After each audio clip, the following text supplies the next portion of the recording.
garden, like life, gives back what you put into it.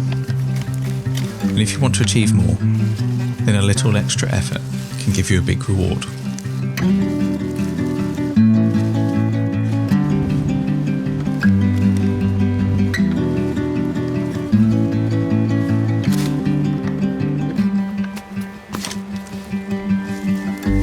August has started. The evenings are drawing in, and over the course of the month we can expect the temperatures to start to drop. Traditionally, I would see the season out and harvest the crops I have, but this year I intend to get a second crop out of the small piece of land I call my own and where I grow my food, before I get ready for the winter and the next season.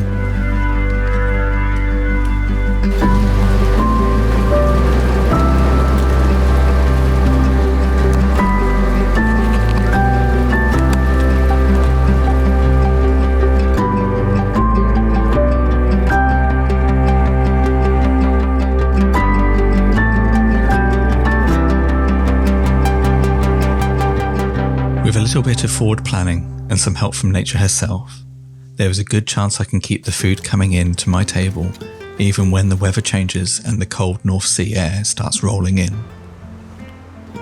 Nature is amazing, and one of those things has been to create plants which can produce food at different times of the year. With a little bit of selective growing, you can now have food for the majority of the year from your own garden. And all you need to do is plan well and work with nature. Even in the hungry season, when the food that you stored from summer has started to run out and it's not ready for the next season yet, there are a few plants that you can still grow. Making the most of the growing season requires planning. And especially if you've got a small space, planning becomes even more important.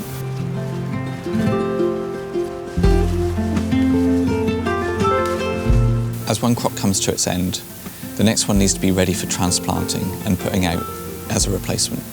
This year, my main autumn and winter crop is going to be cabbage and leeks.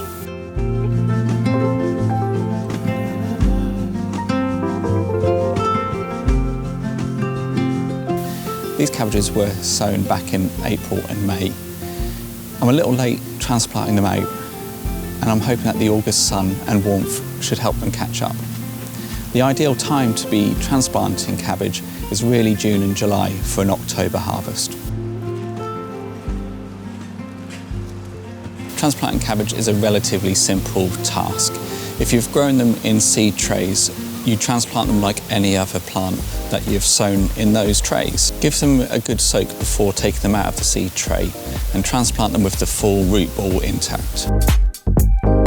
I've sown my cabbage in seed beds, which means that I can't easily transplant them with a full root ball attached. So I'm going to transplant them using a technique called bare root transplanting.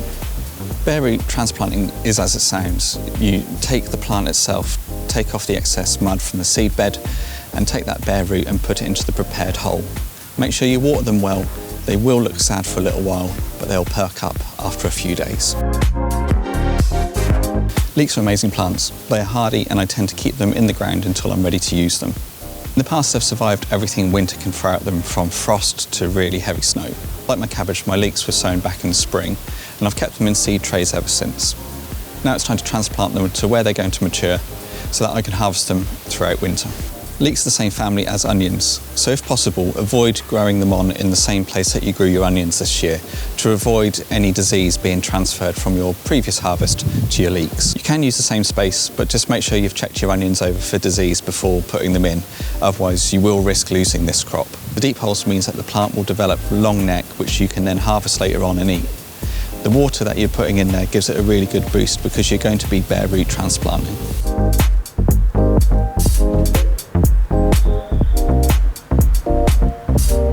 There's a lot of other work to be done in August. There's a lot of harvesting to keep on top of, especially the plants which keep producing more the more you pick them. Runner beans is one of those plants which the more you pick, the more you get. If you allow the seed to mature whilst on the plant, it will stop producing more. So it's definitely worth keep picking them, either for your own consumption or just get rid of them so that there's more come later on.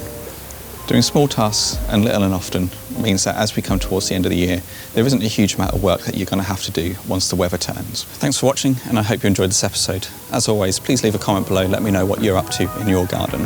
And thanks for watching. I'll see you next time.